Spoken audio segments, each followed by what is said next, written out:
matéria bastante vasta.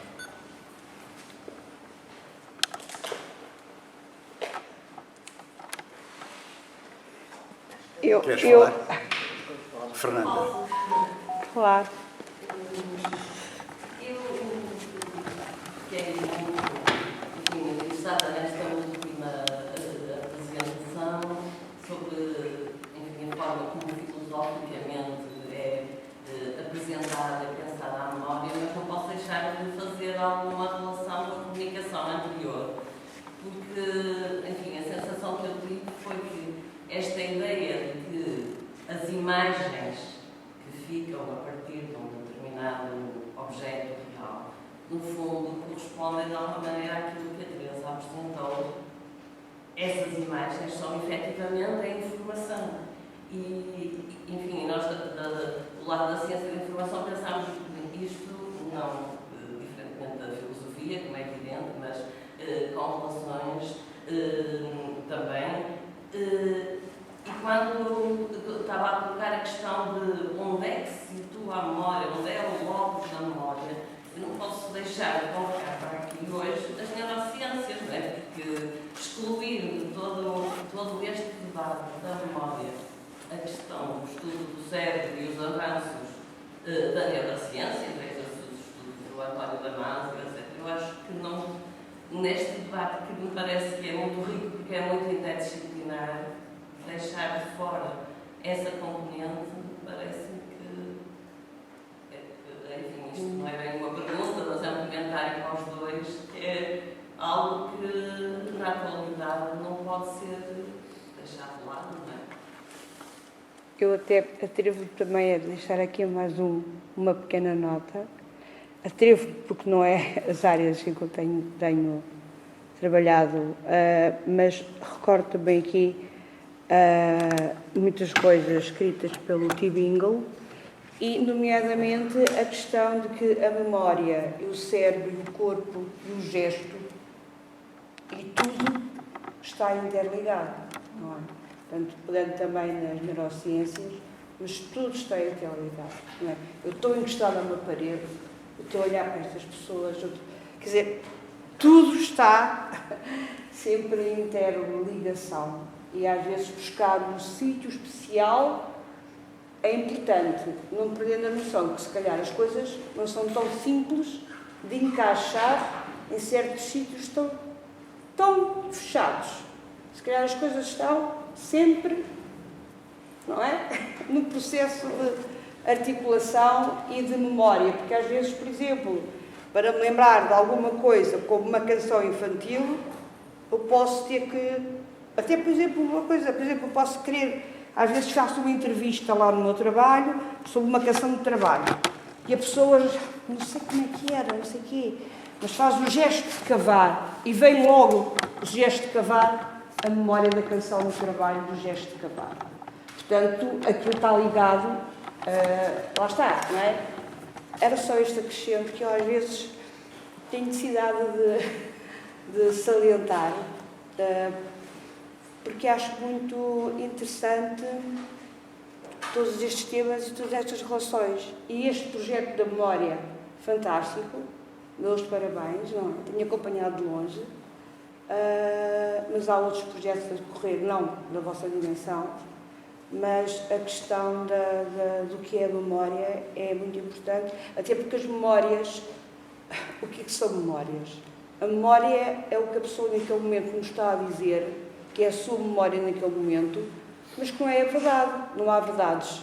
É a sua verdade naquele momento, que 2 dias depois, ou 1 hora depois, se eu lhe questionar, vai-me dizer outra memória sobre outra coisa que não é menos mentira ou mais verdade do que aquela que me acabou de dizer na entrevista anterior. Não é? Porquê? Porque está sempre tudo...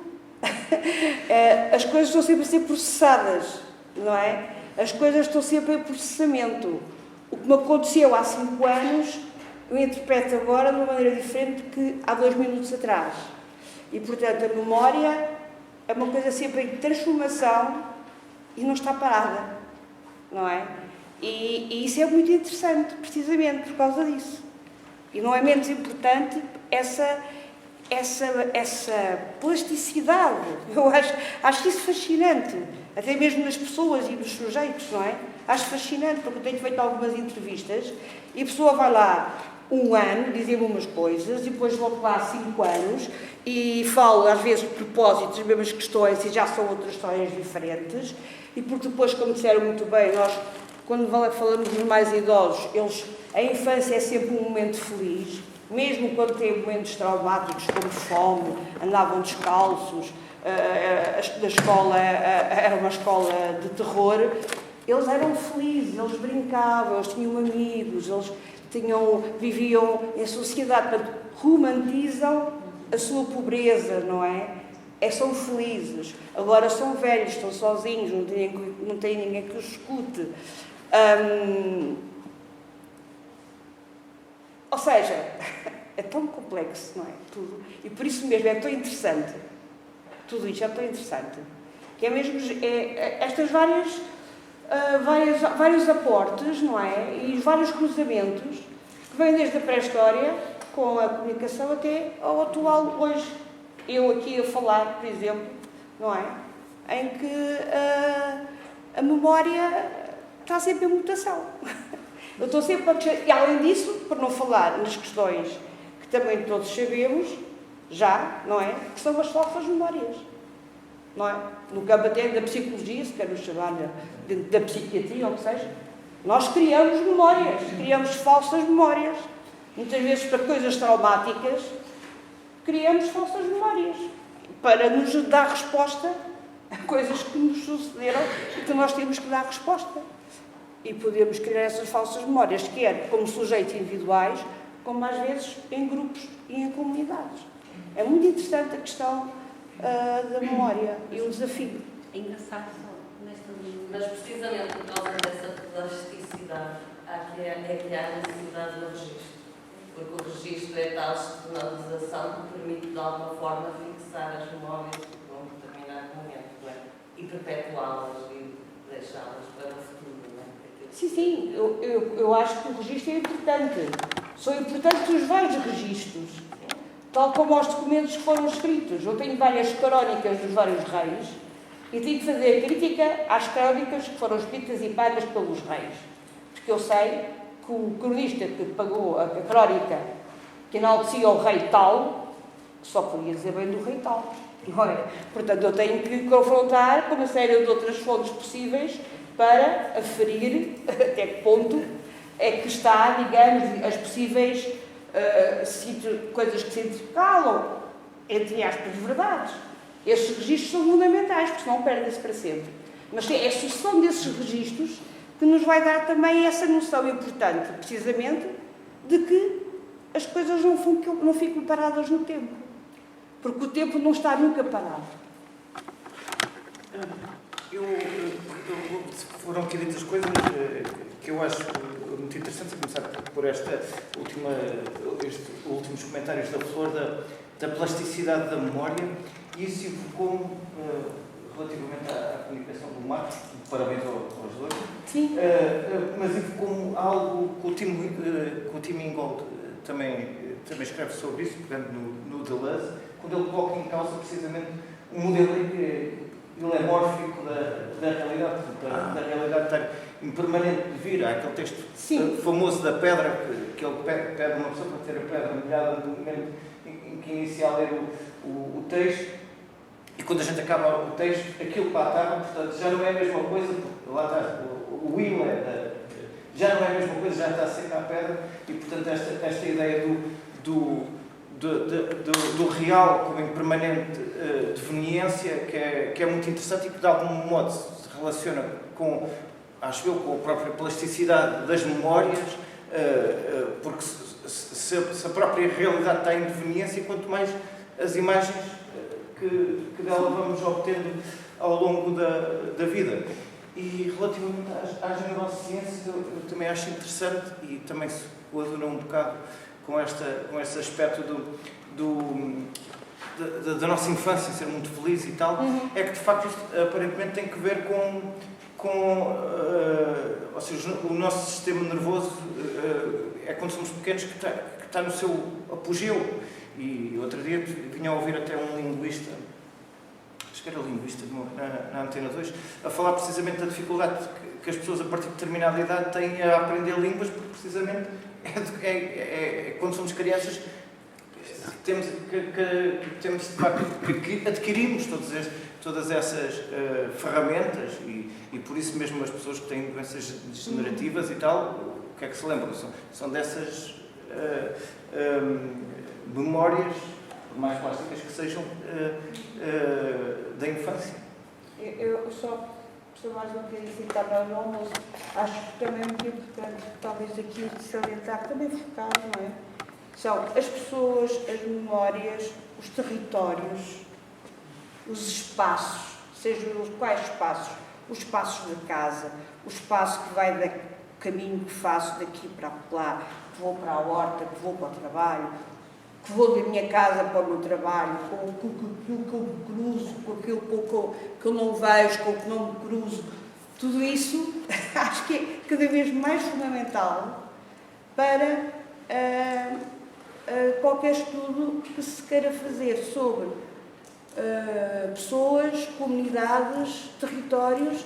Acho que tudo está relacionado. As questões da mobilidade, do espaço, do território, nada disso pode estar dissociado, acho eu. Está mesmo, não é? Porque é impossível. As pessoas não vivem num limbo como os deuses do bem, da mitologia grega. Nós vivemos num espaço, num tempo, num território. Não é? Ciência é tudo materialista, não é? Não é isso que quero dizer. Podemos Mas aliar. acho que... Eu só queria fazer uma observação mesmo muito curta, porque confesso que também já estou cheia de fome. Acho como as pessoas que estão aqui. Há algo, pensando no documento, não é? Como vocês referiram, há algo que eu há uns anos chamou-me a atenção de forma intuitiva, que as pessoas, à medida que aumenta a sua idade, escrevem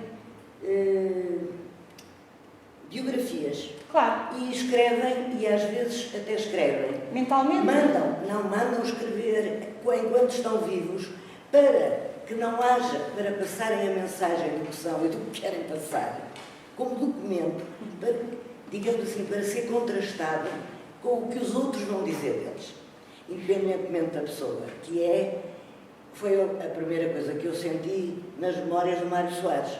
Eu disse, olá, este é o espertalhão. Desculpem a expressão, não é mesmo, este é o espertalhão. Antes que outros venham escrever as suas memórias, ele vem dizer o que pensa de si próprio.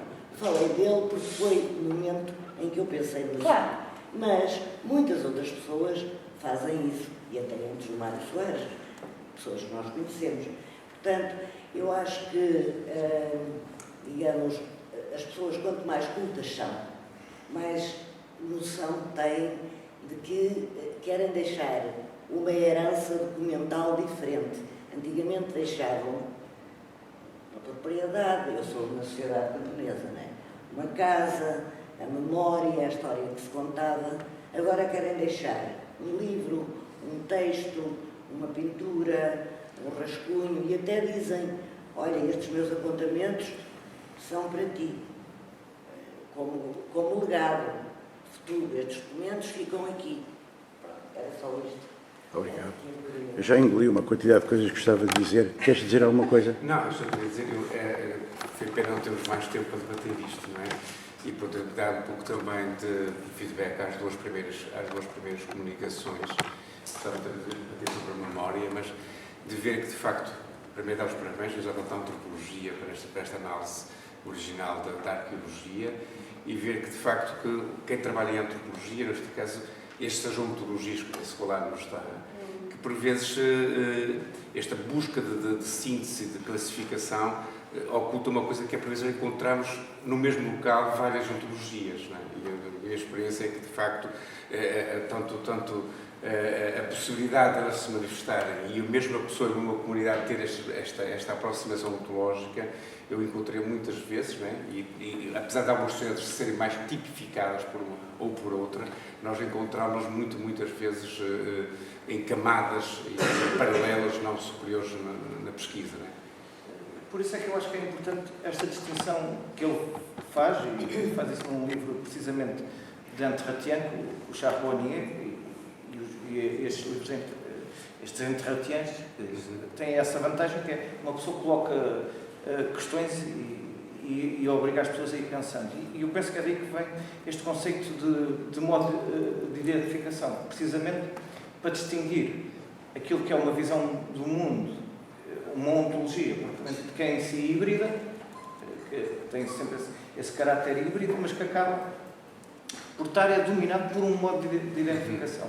E isso, de facto, e por isso eu dei o exemplo de quando que nós, mais ou menos modernos, mas é isso, somos mais ou menos modernos e de repente e temos momentos em que descambamos mesmo para a mesma pessoa, portanto, o sujeito descamba para de repente para outro modo de identificação, mas a ontologia cá está. Ou seja, uma coisa é a ontologia e não haverá uma ontologia de facto puramente totémica, ou puramente animista, ou puramente isto, ou puramente aquilo, mas serão materializações de combinações destes 4 modos de identificação, ou de alguns deles, em que um sobrepõe, acaba por se sobrepor aos outros. Isso, de facto, parece-me que é... Não consigo resistir e tenho que só referir uma pequena coisa. Não sei se conheces, mas provavelmente não, porque muitas pessoas ignoram, porque é um pequeno folheto, um professor da Universidade de Lyon, aqui já há uns anos, e eu encontrei isso, creio que na livraria francesa em Lisboa, às vezes vou lá, já sei que é sempre mau para mim porque gasto dinheiro. Um pequeno livrinho em que um professor da Universidade de Lyon convidou o Philippe Descola, quem posso considerar-me amigo, porque já o encontrei várias vezes, ele esteve há tempos na Kulturfest, e o Tim Ingold, de quem sou de mesmo amigo também, pô-los os dois lado a lado. Discordaram totalmente um do outro, como sabes. Porque um é um indivíduo que vem na linha do Bergson e do Deleuze, tão apreciado neste país. Às vezes é apreciado neste país o Deleuze com o Guattari. Eu já tenho dito a algumas pessoas, vão para o Deleuze antes de ele se ligar ao Guattari, que talvez seja melhor. Mas são vitalistas, não é? São pessoas, portanto, da força vital da vida, etc., que depois se vai plasmar no Tim Ingold, mas de uma forma muito inteligente, subtil, anti-ilemórfica. O Ingold é um teorizador, precisamente, de que temos que fugir do ilemorfismo.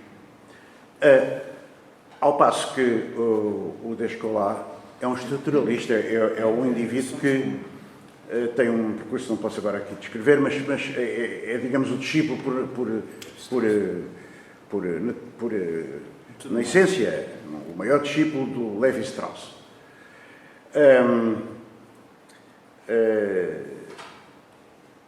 É obcecado pela classificação. Foi o que nos deixou o estruturalismo. Deixou-nos uma obcecação tremenda por organizar o mundo de uma forma totalizante.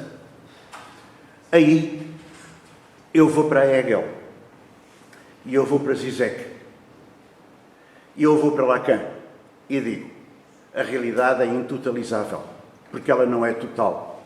Por exemplo, dou um exemplo, eu não sei o que se passa por trás destas janelas que estão tapadas, mas mesmo que abrisse esta janela ou outra, quantas outras janelas eu não poderia abrir?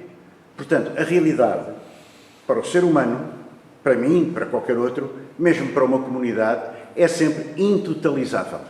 Mas nós herdamos muito das religiões, não é? Das crenças religiosas. E o que são as crenças religiosas? São a compensação da não totalização, dando-nos o total, porque Deus é omnisciente, omnipresente, etc. Portanto, a religião tem essa função fundamental de compensar o homem, o ser humano, da sua radical intotalização. Só que há um problema, intotalização. Só que há um problema, é que a própria realidade, também ela mesma, é não toda. Isso foi teorizado pelo Lacan de uma maneira genial. Só gostava de dizer mais uma coisa ali à minha amiga Fernanda. Conheci o Damásio quando ele era ainda assistente do Barão Ana Fernandes, num colóquio que organizámos quando eu era menino, com outros rapazinhos da minha idade, no Instituto Superior Técnico. Foi o primeiro colóquio que se organizou em Portugal sobre a epistemologia das ciências humanas. 1969 seria, ou 1970 e pico. Foi antes de eu fazer a minha tese de licenciatura. E estava lá o Damásio. Depois disso vi que ele teve aquele percurso, não é? Uma estrela internacional. Mas eu considero que são muito importantes, evidentemente não sou nenhum obscurantista de agora ir dizer que os estudos de neurologia não são importantes e que não há localizações no cérebro disto, daquilo ou daquele outro. Só que reduzir o ser humano a uma máquina, que é o objetivo fundamental destas pessoas. Estas pessoas visam, em última análise, não é? Eu tenho um amigo que é característico disso, mas não vou citar o nome, uma questão que está a ser gravada e achada. Visam, no fundo, determinar de onde vem, de que parte do cérebro vem determinado tipo de funcionamento. Como é que eu ia dizer? É reduzir o ser humano, que é um ser espiritual. O ser humano, não tínhamos medo da palavra. Espiritual no sentido do Hegel. Não é no sentido religioso. O ser humano não pode ser reduzido a uma máquina pensante. Imaginarmos que alguma vez conheceremos tão bem o cérebro que conseguiremos fazer dele um modelo. No fundo é a ideia dos robôs, a ideia da inteligência artificial, a ideia de todos estes indivíduos que querem ir para a artificialização da vida. Não é? O que é que eles visam? Visam uma sociedade pós-humana, não é? Uma sociedade onde o ser humano não tenha lugar. Há uns que querem fazer isso através da bomba atómica. Há outros que querem fazer isso através destas formas de pensamento, que são formas de pensamento que, em última análise, não é, apontam para um ser humano robô, mas um robô tão perfeito que nos engane completamente, em que nós, a determinada altura, nos perguntamos a nós mesmos, devido ao filme Matrix, se nós próprios não estaremos a funcionar como máquinas, julgando que somos máquinas subjetivas. Porque as máquinas têm a capacidade de atingir formas que se assemelham muito à subjetividade. Há aí um perigo. Há aí um perigo gravíssimo para a humanidade. Portanto, e isto tem a ver com a questão da informação. Tem a ver com a questão da informação. É outra questão. As posições do Damásio foi precisamente também Não. a componente biológica do ser humano. O Damásio, bem como muitos outros neurologistas, nós cá conhecemos, porque eu não sei se ele agora tem a dupla nacionalidade, se é só já americano, mas o Damásio é uma pessoa portuguesa de origem, e conhecemos-lo cá e estão traduzidos os livros e tal. Queria só dizer isto, para concluir e não estar agora a destruir o nosso almoço, mas só dizer isto.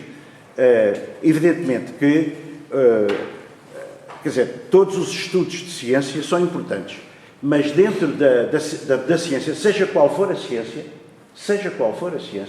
atrevo-me a dizer isto, a ciência cai dentro do domínio do simbólico, daquilo que Lacan chamou o simbólico. O que é o simbólico? O simbólico é toda a organização do mundo que nos permite a linguagem.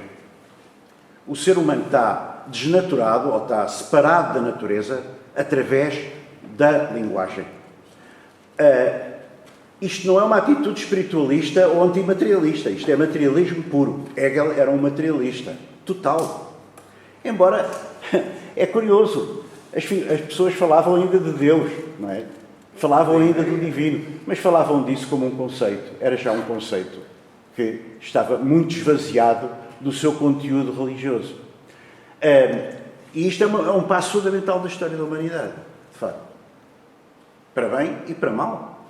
Porque uma crença num ser que seja o nosso Pai, que nos acolha noutra vida, que nos compense dos males que esta nos fez, é extremamente confortante. Mas, de facto, temos que muitas vezes viver, nós os não crentes, não quer dizer que queiramos que toda a gente seja não crente, isso é impossível. Mas nós, os não crentes, temos que viver dentro dessa situação de privação. É uma privação.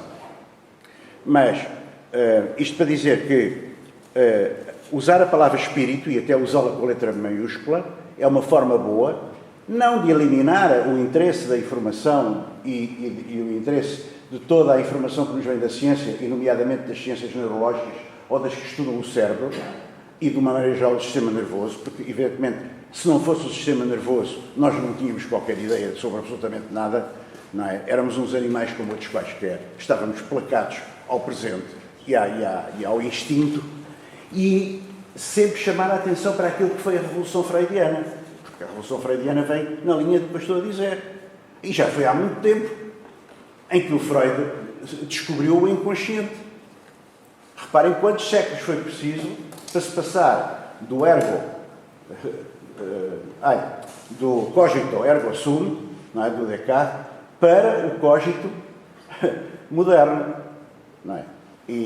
Portanto, e para a noção de que o cogito não é senhor em casa própria, não é? Eu não sou senhor daquilo que estou a dizer. Eu não penso primeiro, escrevo aqui no meu cérebro e depois a seguir estou a dizer determinadas coisas. Isso é impossível. Não é? Portanto, quer dizer, a subjetividade é uma coisa fundamental. E o Lacan, que muitos caracterizaram como sendo um estruturalista, muito influenciado pelo próprio Lévi-Strauss, de quem, aliás, era amigo, porque eram pessoas que se encontravam em Paris. Eu não sei se até o Lévi-Strauss não frequentava alguns seminários de Lacan, não tenho certeza agora de momento, mas toda a intelectualidade francesa frequentava os seminários de Lacan. Sobretudo quando ele foi para a Escola Normal Superior, que o Altice lhe deu lá uma sala para isso, porque o Lacan nunca teve ligação nenhuma à universidade. Mas o Lacan é um elemento absolutamente fundamental, não é, para compreender o que é estas diferenças que se entrecruzam no humano entre o imaginário, que está ligado à memória, está ligado às memórias de infância, entre o imaginário, para vocês é essencial perceber isto, entre o imaginário, o simbólico, que é aquilo que permite integrar todas essas imagens, essas e as que estão a decorrer durante toda a vida até agora, numa construção que nós não dominamos completamente, porque em grande medida somos... Qual é o propulsor fundamental das nossas vidas? É o inconsciente. E o ser humano é o único que possui inconsciente porque possui autoconsciência. A autoconsciência é já teorizada pelo Hegel, de uma maneira, aliás, notável. O Hegel é um gênio extraordinário. O Hegel é o suprassumo da filosofia ocidental. Mas isto é a minha opinião. Sim, sim. É a minha visão das coisas. Eu não quero enrolar ninguém. A expressão gradual da ideia e da libertação da ideia conduziu, quer dizer, o Visconti, por exemplo, vê isso muito bem no Gotterdammer, quando mete na boca do nazi palavras do Hegel. Não. Isso é uma visão. O pobre do Hegel não tem culpa, mas isto para dizer que, se calhar, o Marco aqui poderá dar uma ajuda, mas o Hegel, a ideia que tem é de facto, tem aquela leitura teleológica também da história, que corresponde à libertação gradual da ideia, que seria ou do espírito. Isso é o que vem em todos os manuais, mas está ali o Marco. Isso é o que vem em todos os manuais. Mas dá umas 2 ou 3 décadas para cá, primeiro na filosofia continental e depois mesmo na filosofia americana e inglesa, o Hegel tem vindo a ser revisto. Porquê é que o Hegel não foi compreendido? Eu não estou a fazer aqui uma apologia do Hegel como se fosse a última novidade da praça. Não é isso. É que é útil. Porque realmente nos permite combater. Porque o Hegel, o Marx vai buscar a dialética ao Hegel. Vai, e não só isso. E não só isso. É que vai lê-lo mal. É que vai lê-lo mal. E isso teve repercussões a que vêm até ao presente. Porque... Eu agora vou ser, como tu dizes, a ditadora stalinista. Exato. E continuamos o debate à tarde, porque já é 1h30, temos a mesa à espera. Desculpem lá, é muito interessante, mas alguém tem que ser mau. Pronto.